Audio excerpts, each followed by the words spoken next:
Hey, Brian from Garage Mahal. Today I have a SereneLife portable steam room, steam sauna, you want to call it. Traditionally speaking, a sauna is typically dry. A steam room, steam shower is obviously wet because it produces steam. That's kind of the difference. So I just wanted to make that clear right from the get-go on the video. I have it unpacked because I wanted to make sure all the pieces are there for the video. It was missing the hose that goes from the steam generator to the, I guess, the tent that we're going to put together, the steam room. I contacted SereneLife and they said that they would send me a replacement hose, but I was a little impatient and wanted to get this running. So I went to my local hardware store and I picked up a 1/2-inch hose. That seems that it fits the two connections rather well. It's not high pressure, but I ended up getting like the braided hose just because it was clear. I like to see what's going on with stuff like this, especially when I just recently get them. But anyway, let me start the steam generator up. I'll show you how that works, and then I'll show you how this all goes together, and we go from there. Okay, so this is the product manual. So just kind of give you an idea, and it does have a lot to it. So definitely go through and make sure you read all the directions. It does have the assembly of how all these poles go together, and they are numbered, so that'll make things a little bit easier. And it kind of shows you how everything goes together. And then that is the steam generator. And like I said, it was missing a hose. No big deal. Easily remedied with a 1/2-inch hose. And what you do is basically, so it's going to come like this, and it's supposed to have all the pieces in here. It does come with a remote control, which is pretty cool. So when you're inside it, you can adjust the different levels. I do have some water in here, so I'm going to kind of like show you that up close. Okay, so this is the steam generator. And basically, you can fill it up pretty high. It actually has a water level. I think it shows 4 liters max. So I'm basically going to put in a liter of water. And the only thing this really does is it just kind of like boils the water for you. So, and then basically you put this on, and then you like kind of turn it to lock it. And again, it's not high pressure by any means, but you always want to be careful around steam. That is your on switch on the side. And then this is your control panel. You want to hit power on, and then it's going to give you 45 minutes, power 16. That's the highest level, defaults to. So you can kind of put this up and down. And then again, with your timer, depending on how long you want to take a, like the steam for. And again, what this contraption does is it basically boils the water inside this container, and then it will force it out through this hose right here, or this nozzle rather. This is where you're going to hook the hose up to. This does get rather hot, so I am kind of touching it as it gets warm, and then you'll kind of like, you'll actually start hearing the water begin to boil inside here. And I haven't figured out how much water you need for every situation, but I like the fact that you can put 4 liters in here. That should be enough to get you through a whole steam bath, as I like to call it. And I can kind of slightly hear the water getting hot, and you can see the condensation that is building up on the inside of here. And last time it took about 2 minutes before it started generating some steam. But again, I had only had about 1/2 liter. This is a full liter of water I put in there, so it might take a little bit longer. And I don't know if you can hear that, but it's starting to make that boiling sound on the inside. And the camera's probably going to have a tough time picking up on it, but I'm sure you can kind of see it's starting to form a little bit. So the timer is down to 41. So it's taken roughly about 5 minutes to get a good column of steam going, and you should be able to see that going pretty good right now. So I'm basically just going to put the hose on here real quick, and wow, you can really kind of see it going, and that is definitely on the hotter side. So make sure you put this hose on beforehand. Let me just hold this and get that on there like that. And then again, you should be able to see the steam coming through that hose. And it's tough with the camera work. I'm sure if I held this up closer, it'd probably steam the lens up. So kind of really give you a good general idea how that works. As we let it de-steam and clear up. And this hose is getting rather on the warm side as I hold it. But again, that'll give you an idea of how that works. And again, just kind of like aiming this towards so you can see the steam on as I focus that on the lid. Okay, so let's turn this off. And we just hit the power button in the back. And then we'll just turn that switch off. And then we'll just let that, and then the steam will work its way out. And this hose does get warm, so be careful. Okay, so let's get everything else unpacked from here. So this is basically the main part of your steam tent. So we're gonna put that down and out of the way for a second. And then you get a bag of corners. As I drop them on a pipe, it makes some loud noise.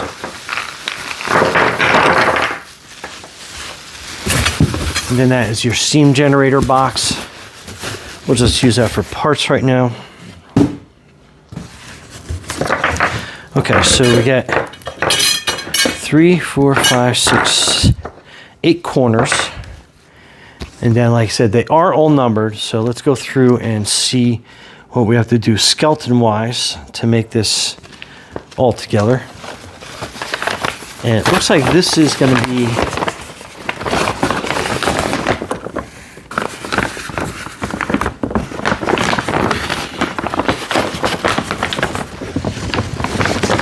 so it looks like this is going to be kind of like the steam catch tray or the bottom of the tent.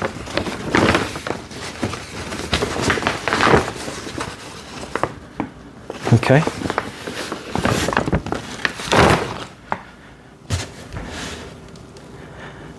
And then this is your chair that you sit on the inside. And again, I'm not so sure about this chair yet, comfort-wise. We will figure it out, but it is one of those quick open tents, and it's not like chairs. So it's not like you're gonna be spending hours in this, 45 minutes max. So that will work. And then these are all the poles, and like I said, they are numbered, and it looks like the top is comprised of 1s and 2s, and then the bottom is basically 3s and 4s. So let's get these kind of separated out. So that's a 3.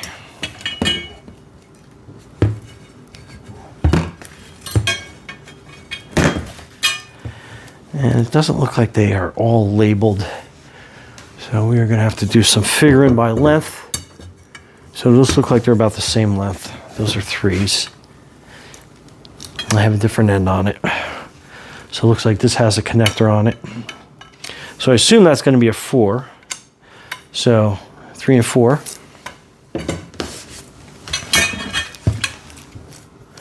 So this is a 2.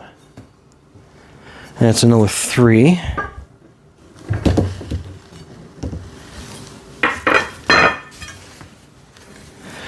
It looks like the ones with no ends are going to be 1s or 2s. And it looks like that's another, potentially a 3. And then that's a 4. So we need to make 2 more of those.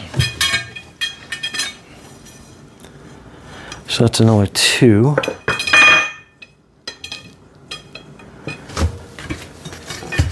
Here's another 3. Another 4. So that's pretty easy to identify what side you need on those. Here's another 4.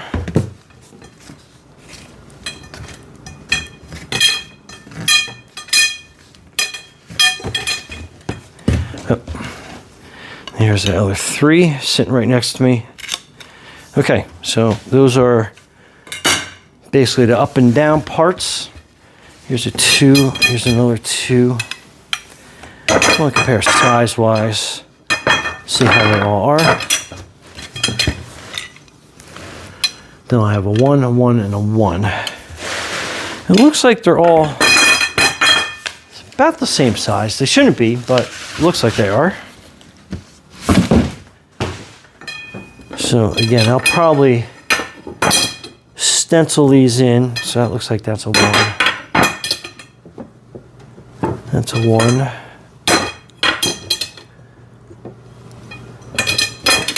And these are 2s.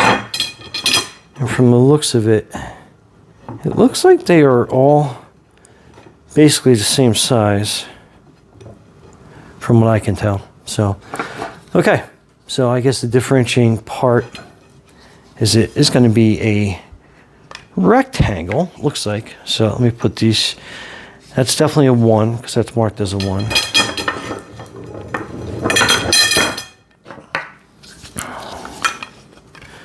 So that's going to be a 1 on that side. I'll put a corner here. That's another 1 for sure.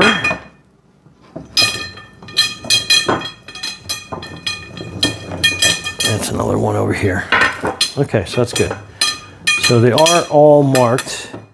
And the 2s are going to run across this way.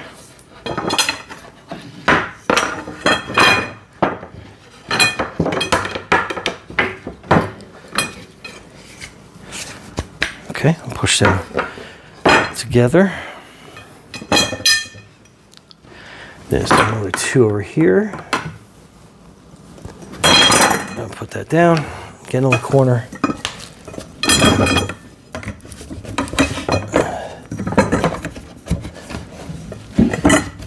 Okay. And then we'll make the other side. So this is a 1.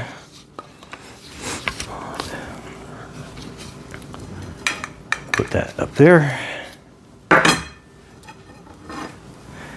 And here's the other 1.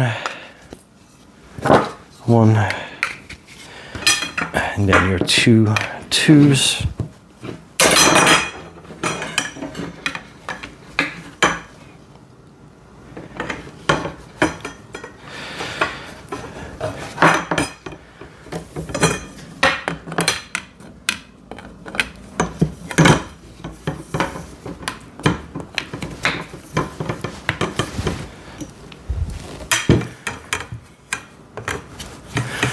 So it looks like that's going to be your top piece.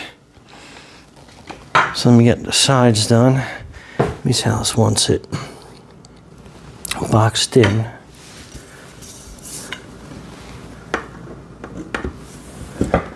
All right, so we'll put one of these in each corner.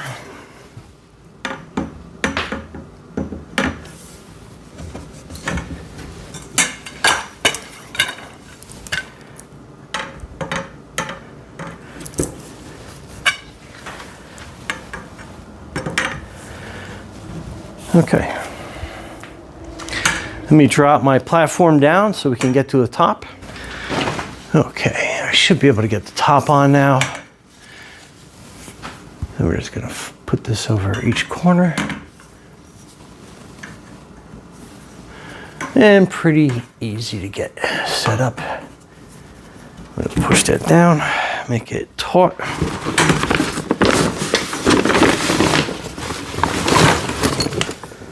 Okay.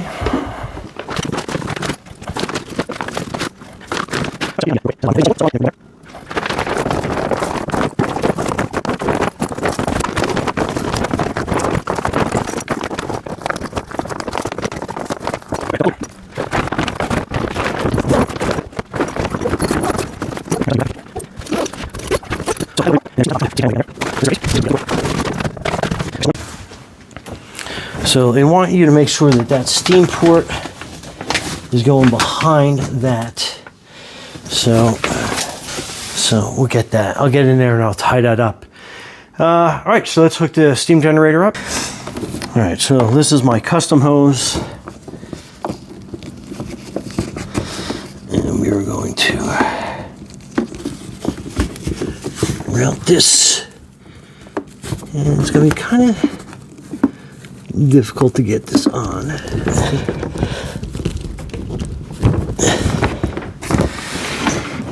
Okay, let's get some more water. Get ready to hop in there, and we'll be back.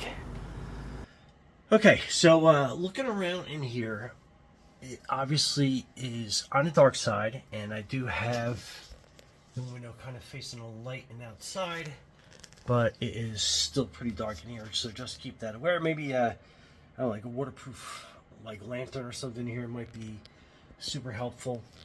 And that is hard to see, but that is your steam valve right there, and you can start to hear the steam building up as it's starting to come in the room. And I'll use a temp gun to show you the how warm it actually gets in here. But I filled it all the way up, and it took a little over 6 minutes for the steam to start coming through, because there's 4 liters of water, so that's kind of a lot. But the chair's surprisingly pretty comfortable, even though it keeps you in a pretty straight up position. And again, standing in here, so standing in here, I still have a couple inches above my head. I'm 5'8", so that's pretty cool. And it has a little, like, I guess, phone holder. And I guess I could probably sit sideways. Probably more of a better thing so I can utilize that pocket. And again, so that is a little, I guess I can put my phone in here, or any little accessories while this thing heats up. And also make sure you bring water, stay hydrated while you're in here. And I can definitely feel the steam coming through. So let's check back in a little bit. Okay, so it's probably been about 10 minutes, and you can start to see how everything is starting to get a little steamy on the inside here. And I mean, it's getting hot pretty fast.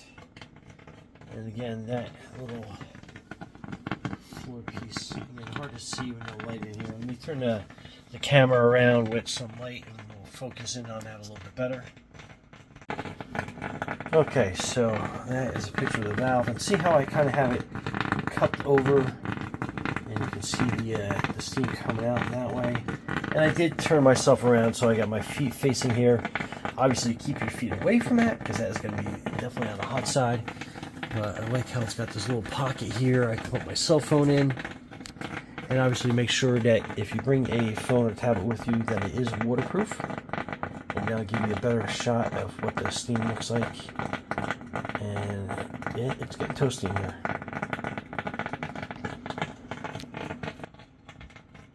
Alright, back to the angle where I don't have the light available, but hopefully you can see me pretty good. But it is getting nice and toasty in here. Yeah, I'll bring in a temp gauge in a little bit, and I'll show you what the temperature actually is inside. Okay, so we're at like 97 degrees and climbing. I got it just open a crack so you can kind of like see what the temperature is and how steamy it gets in there. But yeah, it gets warm. But anyway, Brian from Garage Mahal, thanks for watching, and be safe out there.